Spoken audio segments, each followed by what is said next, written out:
Hi,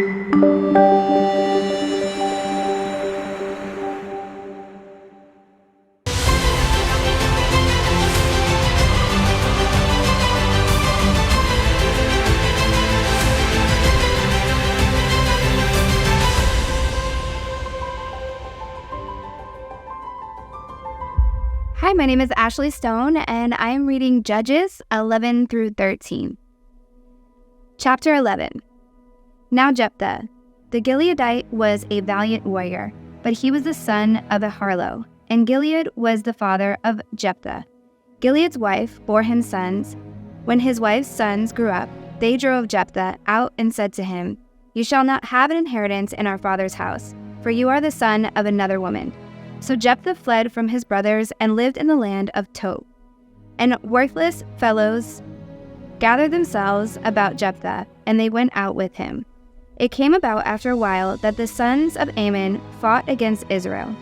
When the sons of Ammon fought against Israel, the elders of Gilead went to Jephthah from the land of Tob. And they said to Jephthah, "Come and be our chief, that we may fight against the sons of Ammon." Then Jephthah said to the elders of Gilead, "Did you not hate me and drive me from my father's house? So why have you come to me now, when you are in trouble?"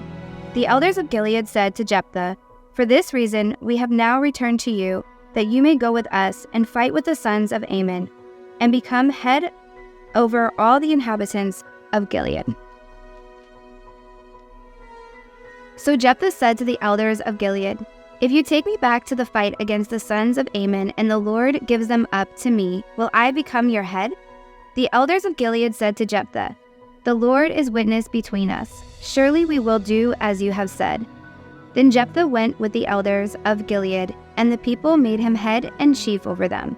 And Jephthah spoke all his words before the Lord at Mizpah. Now Jephthah sent messengers to the king of the sons of Ammon, saying, "What is between you and me? Will you have come to me to fight against my land?" The king of the sons of Ammon said to the messengers of Jephthah, "Because Israel took away my land when they came up from Egypt, from the Arnon, as far as the Jabbok and the Jordan, therefore return them peaceably now."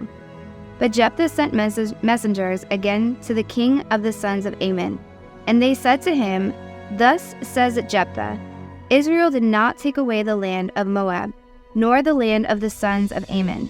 For when they came up from Egypt, and Israel went through the wilderness to the Red Sea, and came to Kadesh. Then Israel sent messengers to the king of Edom, saying, "Please let us pass through your land." But the king of Edom would not listen. And they also sent to the king of Moab, but he would not consent. So Israel remained at Kadesh. Then they went through the wilderness and around the land of Edom, and the land of Moab, and came to the east side of the land of Moab, and they camped beyond the Arnon. But they did not enter the territory of Moab, for the Arnon was the border of Moab. And Israel sent messengers to Sihon, king of Amorite, the king of Heshbon, and Israel said to him, "Please let us pass through your land to our place." But Sihon did not trust Israel to pass through his territory. So Sihon gathered all his people and camped in Jahaz and fought with Israel. The Lord, the God of Israel, gave Sihon and all his people into the hand of Israel, and they defeated them. So Israel possessed all of the land of the Amorites and inhabitants of that country. So they possessed all the territory of the Amorites from the Arnon as far as the Jabbok, and from the wilderness as far as the Jordan. Since now the Lord of the God of Israel drove out the Amorites from before his people Israel, are you then to possess it? Do you not possess what Shemosh, your God, gives you to possess? So whatever the Lord our God has driven out before us, we will possess it. Now, are you any better than Balak the son of Zippor, king of Moab? Did he ever strive with Israel, or did he ever fight against them?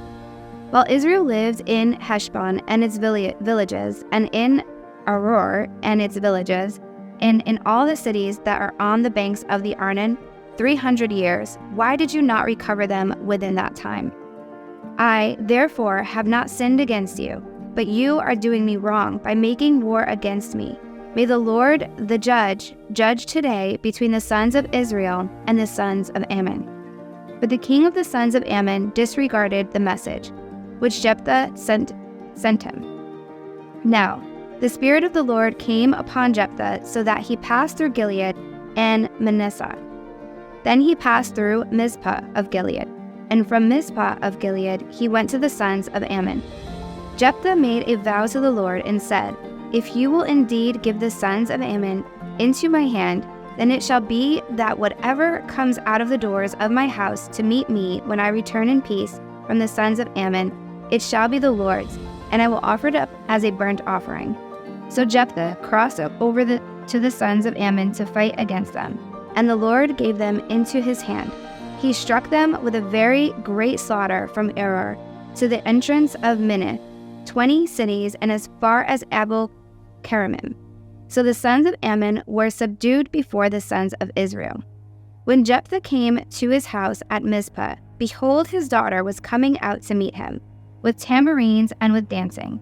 Now she was his one and only child besides her, and he had no son or daughter. When he saw her, he tore his clothes and said, "Alas, my daughter, you have brought me very low, and you are among those who trouble me. For I have given my word to the Lord, and I cannot take it back." So she said to him, "My father, you have given your word to the Lord. Do to me as you have said, since the Lord has avenged you of your enemies, the sons of Ammon." She said to her father, "Let this thing be done for me. Let me alone 2 months, that I may go to the mountains and weep because of my virginity, and I and my companions." Then he said, "Go." So he sent her away for 2 months, and she left with her companions and wept on the mountains because of her virginity. At the end of 2 months, she returned to her father, who did to her according to the vow which he had made, and she had no relations with a man. Thus it became a custom in Israel, that the daughters of Israel went yearly to commemorate the daughter of Jephthah, the Gileadite, 4 days in the year. Chapter 12. Then the men of Ephraim were summoned, and they crossed to Zaphon and said, "Jephthah, why did you cross over to fight against the sons of Ammon without calling us to go with you? We will burn your house down on you." Jephthah said to them, "I and my people were at great strife with the sons of Ammon. When I called you, you did not deliver me from their hand. When I saw that you would not deliver me, I took my life in my own hands and crossed over against the sons of Ammon, and the Lord gave them into my hand. Why then have you come to me this day to fight against me?" Then Jephthah gathered all of the men of Gilead and fought Ephraim. And the men of Gilead defeated Ephraim, because they said, "You are fugitives of Ephraim, O Gileadites, in the midst of Ephraim and in the midst of Manasseh." The Gileadites captured the fords of the Jordan opposite Ephraim. And it happened when any of the fugitives of Ephraim said, "Let me cross over," the men of Gilead would say to him, "Are you Ephraimite?" If he said no, then they would say to him, "Say now, Shibboleth." But he said, "Sibboleth," for he could not pronounce it correctly. Then they seized him and slew him at the fords of the Jordan. Thus there fell at the times 42,000 of Ephraim. Jephthah judged Israel 6 years. Then Jephthah the Gileadite died and was buried in one of the cities of Gilead. Now Ibzan of Bethlehem judged Israel after him. He had 30 sons and 30 daughters, whom he gave in marriage outside the family, and brought in 30 daughters from outside for his sons. And he judged Israel 7 years. Then Ibzan died and was buried in Bethlehem. Now Elon and Zebulunite judged Israel after him, and he judged Israel 10 years. Then Elon and Zebulunite died and was buried at Ajalon in the land of Zebulun. Now Abdon the son of Hillel and Pirathonite judged Israel after him. He had 40 sons and 30 grandsons who rode on 70 donkeys, and he judged Israel 8 years. Then Abdon the son of Hillel and Pirathonite died and was buried at Pirathon in the land of Ephraim, in the hill country of Amalekite. Chapter 13. Now the sons of Israel again did evil in the sight of the Lord, so that the Lord gave them into the hands of Philistines 40 years. There was a certain man of Zorah of the family of the Danites, whose name was Manoah, and his wife was barren and had borne no children. Then the angel of the Lord appeared to the woman and said to her, Behold now, you are barren and have borne no children, but you shall conceive and give birth to a son. Now, therefore, be careful not to drink wine or strong drink, nor eat any unclean thing. For behold, you shall conceive and give birth to a son, and no razor shall come upon his head, for the boy shall be a Nazarite to God from the womb, and he shall begin to deliver Israel from the hands of the Philistines. Then the woman came and told her husband, saying, A man of God came to me, and his appearance was like the appearance of the angel of God, very awesome. And I did not ask him where he came from, nor did he tell me his name.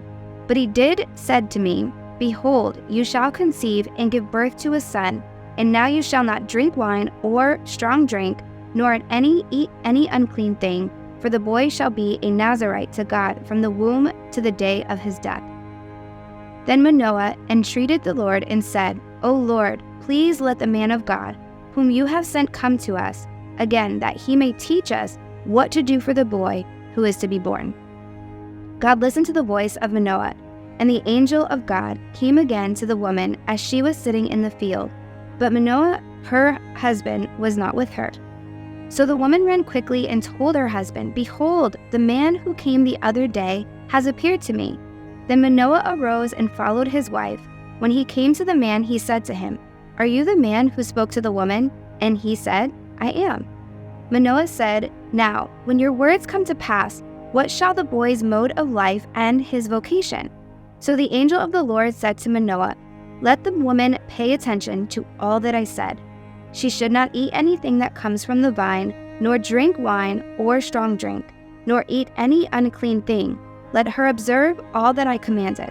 Then Manoah said to the angel of the Lord, Please let us detain you so that we may prepare a young goat for you.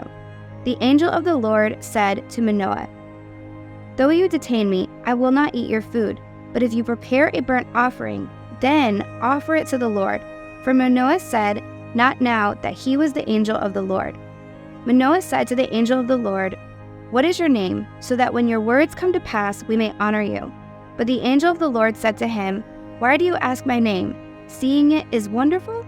So Manoah took the young goat with the grain offering and offered it on the rock to the Lord, and he performed wonders, while Manoah and his wife looked on.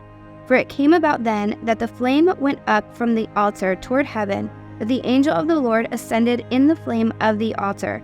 When Manoah and his wife saw this, they fell on their faces to the ground. Now the angel of the Lord did not appear to Manoah or his wife again. Then Manoah knew that he was the angel of the Lord.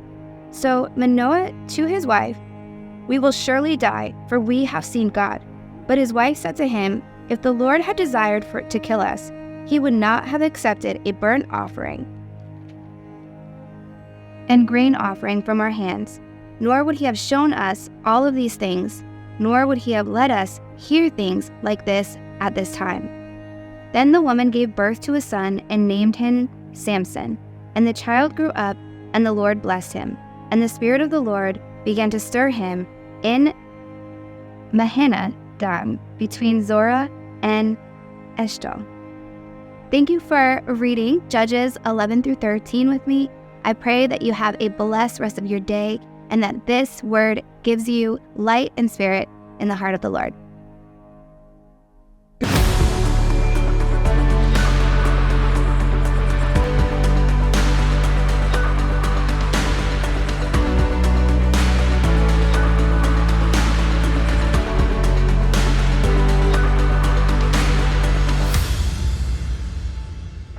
Hello, friend, and welcome to Fear into Faith Global Bible Revival, where we're on a mission to get 1 million people to read the Word of God cover to cover in a year. I'm your host, Summer Day, and with me in the studio today is Ashley Stone, the fabulous, the stunning in pink Ashley Stone. Thank you so much. Thank you for having me. This is literally a blessing to be here and to know you. So Stop some more. Yeah.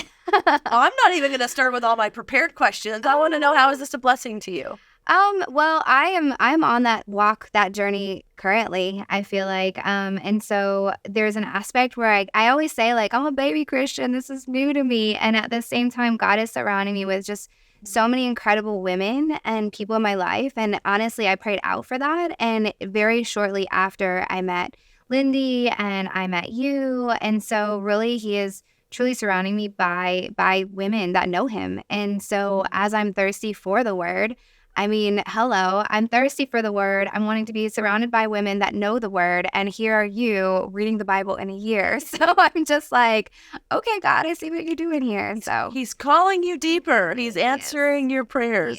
always. I love it. Okay, tell everybody a little bit about you. Where are you originally from? Oh, man. So I'm originally from Texas, but I left very young, moved up north, and not really necessarily by choice. It was kind of a rough start with our family. And so my mom was a single mom. It was me and my brother. And we lived in my grandparents' attic in Connecticut. And so really started with nothing. And so from there, I just grew up not really with church, not with God. We didn't really know. We always believed in something bigger. But it kind of started and ended there. It was really instilled in me to just be a strong little girl and to just, not really have emotions, and we're just gonna like kind of forge forward. We gotta be tough. And so yeah, I grew up in Connecticut in kind of rough beginnings and had really rough experiences in life, that unfortunately exposed me to trauma and some just tough things as a teenager. And so I really felt like you're back in Texas now. I'm back in Texas now, Yeah. completely God sent. And what do you do in Texas? In Texas, what do I do in Texas now? Yes. Girl, Are you a kindergarten teacher? No, I'm an entrepreneur. Yes, you are. Yeah, so serial entrepreneur. I've been a little bit in survival mode after COVID, but God completely directed me down here. And so from one extent, I started beauty trucks when I got here, pink beauty trucks.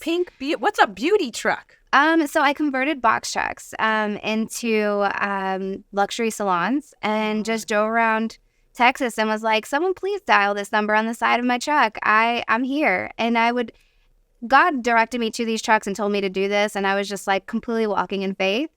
And so it was very much one of those things, I think, that actually grew my relationship with God, driving around this box truck and laughing and having conversations. And so me and God just became real good friends on that truck and really just opened up my heart and my relationship to him. So amazing. And you just like had this idea, when COVID hit, businesses are closing, you're like, I'm going to do a beauty salon truck. Yeah. Had you heard of somebody doing that, or you just like exactly happen as smooth as that? But that's great. Well, that's a beautiful version of that song. Yeah, if only it was that simple. But actually, I heard from God actually right before COVID hit. It was my first experiencing God. So going back to just that trauma, I was experiencing just PTSD and really struggling, trying to heal, going through all these like, I'm doing everything. What more can I do? And just at a moment. Right before 2020. This was right before 2020, about probably 3 months before. And so I was in one of those very dark places and just at the end of kind of where I was and just got on the floor crying in the bathroom and just called out. And I heard him. And there was just no, I'm going to get emotional because there was just no denying it. I knew immediately. And it was wild to me because it was just like, what more can I do? And he was like, I need you sober-minded. And I literally just I'm going to get emotional because my daughter's also here listening, but he just spoke so clearly. And I knew I had to listen.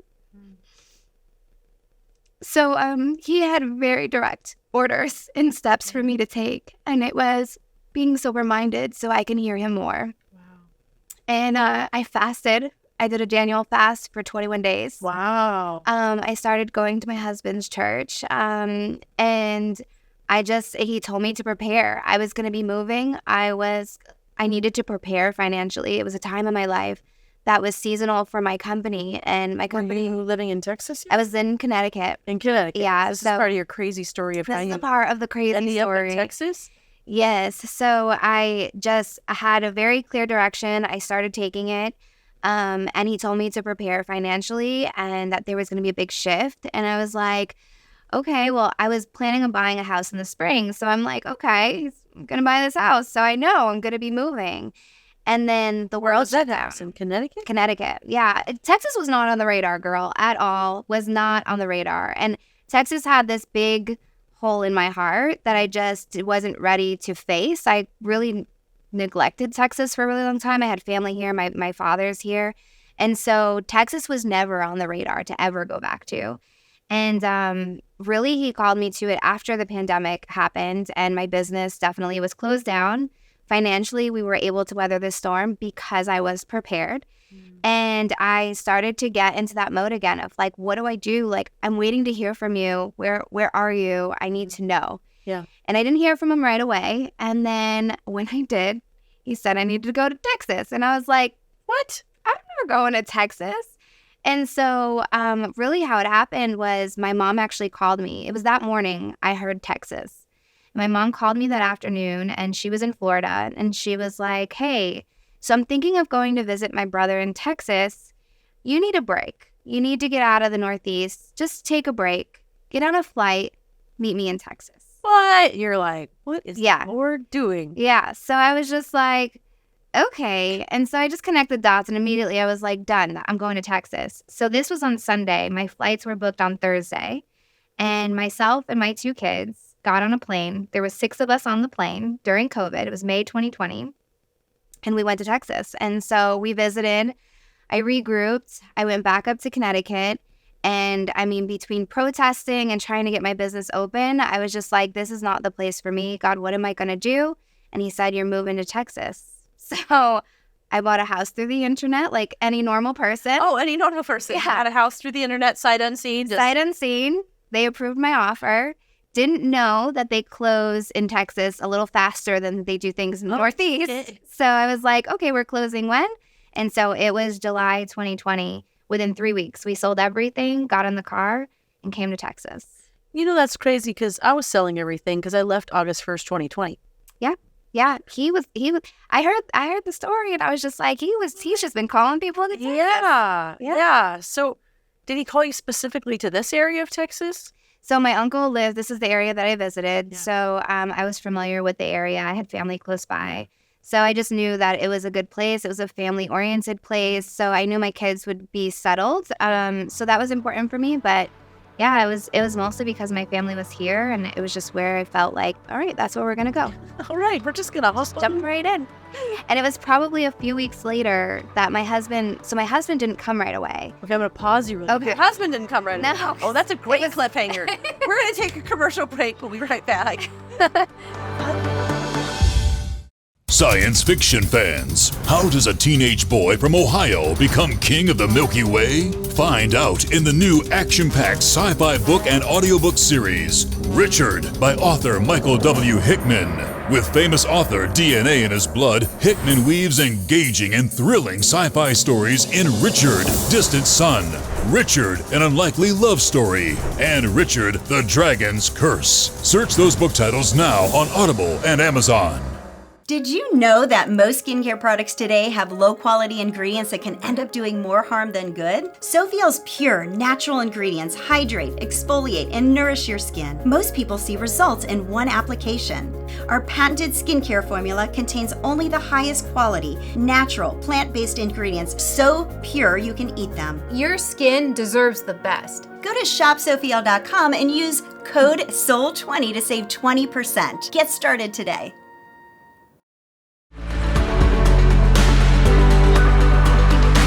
We're back, my friend, with Ashley Stone, and we were right at the cliffhanger because the Lord told you, go visit Texas. Then he said, go move to Texas. You sell everything within 3 weeks. Yeah. And then right before the break, you're like, oh, and my husband didn't come right away. No. I was wondering, what did hubby think about this whole Texas Yeah, thing? he wasn't exactly. He didn't get that same calling from the Lord. Yeah. So he was still working that out.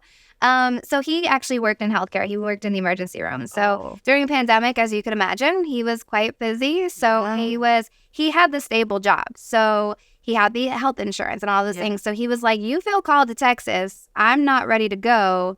So I'm going to support you on this and get you there with the kids. He drove us down and pretty much dropped us off and then flew back to Connecticut. And he had the stable job, so he did that for probably about 4 months. And we've been together for 22 years. And so for us, we've never been apart that long. So he would come and fly back every 3 weeks and visit. And it was on his first visit back, 3 weeks into living in Texas. He was like, "What are you going to do?" And I was just like, "I don't know." And he mentioned going on the road. And also just a wild kind of situation when he mentioned it. I was like, well, it's got to be really nice, got to be really cool. And I was like, there's this really cool truck that I pinned on my Pinterest board like 3 years ago. Let me go see if I can find it. And so I went to my Pinterest board, I clicked on it, and it brought me to a link. And it was a marketing company out of Dallas, Texas. Stop. Yes. And so I was like, oh my gosh, it's 30 minutes away. Let me call them. So I literally, in that moment, it's 9 o'clock in the morning, called them. And they were like, yeah, we're a marketing company. We don't sell those trucks. We do those for big like brands and things like that. But if you want to come take a look, we might sell you one because COVID affected their business too. Oh my goodness. So I was like, done. Within 45 minutes, we were there, walked through it. And I was just like, there's no way. This is crazy. It was just like a wild idea. And then they said, yes, they would sell it to me. And I was like, okay, let me think about it. And I prayed on it. And it was just like, he was giving me every sign. Like, this is it. This is where you got to go. This is what you got to do. And so we, on a wing and a prayer, we cashed out my husband's 401k. I mean, we totally just risked everything, the last of what we had, and put it into this pink truck. This traveling pink truck. And then what happens? So I just got on the road and just, again, prayed that people would call. People did. And it had wild success. And truly through that whole process, I mean, it really challenged me. I would do these videos called #TruckChronicles. And I would share just this wild stuff between fighting with the hose, filling the water tank, or breaking down and not knowing what was wrong, and like power outages on it. So all these different things. But it tested my faith in a completely different way, because I was just like, I am here, and and I just see how he's working, and the people that I was meeting on this truck in a time like the world is still trying to come back, and the people, I always believe when you're a hairstylist, you're kind of like a therapist. Oh, yes. With your clients. And it had been a while since I actually had done hair, because I mostly was running my businesses before, but it just gave me this like reality of just like being able to connect with people. And it just became about that for me. It wasn't about money. I was like, okay, God, lead me to that next person. Who else do I need to meet? Yeah. Where were you driving around? Through DFW. Just driving around the Dallas area and just... They would just call, and then I'd go, and then and it was such a range. I kind of laughed a lot, because I was like, this is such a social experiment, because, you have people from different, and at that time, I mean, people were on all different sides of the fence and their beliefs. And it was just like, mask, no mask. Like, it was just all these different things. Everyone was just roaring about everything. Yeah. And so here I am, and I'm hearing really the inner behind the scenes of what that looked like for people, truly, and all these different stories. And it was some people that lived here and some people that were brand new, just like me. Yeah. And so you just realize like all of this, like, it just was becoming this melting pot. So I got to meet so many different people. And were your kids at school? So you were doing it when the kids were at school? Did they come with you? Yeah, so they were at school. So they were back at school. And that was kind of one of the factors. Like, Texas had schools that were open. So they wanted to go back to school. So while they were at school, I was on the truck. And I would get home by the time they got home from school. And so I worked during the week, during the day. And it was a great balance for us to get us at least on our feet when we first started here. Wow. And so what happened to the pink truck? Oh, the pink truck. So I feel like I have testimony on testimony on testimony, because God always has a plan.